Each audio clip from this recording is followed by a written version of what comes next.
সোমবার অফিস শেষে বাসায় ফেরার পথে অতর্কিত দুজন যুবক পেছন থেকে ছুরিকাঘাত করে মারাত্মক জখম করে জাতীয় ক্যান্সার হাসপাতালের উপপরিচালক ডাক্তার আহমদ হোসেনকে। তার ডান হাত ও পিঠে ছুরিকাঘাত করে হামলাকারীরা দ্রুত পালিয়ে যায়।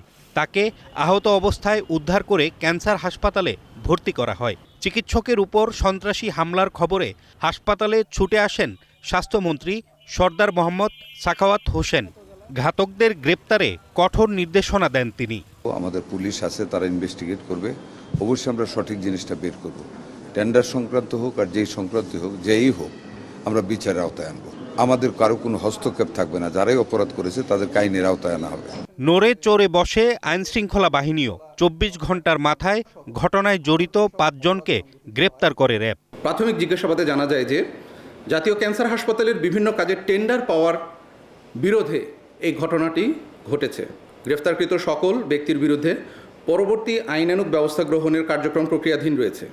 অপরদিকে একই ঘটনায় আরও ২ জন অভিযুক্তকে গ্রেপ্তার করে বনানী থানা পুলিশ। এ নিয়ে মোট ৭ জনকে গ্রেপ্তার করা হয়। Hasan Zakir, green news, Dhaka.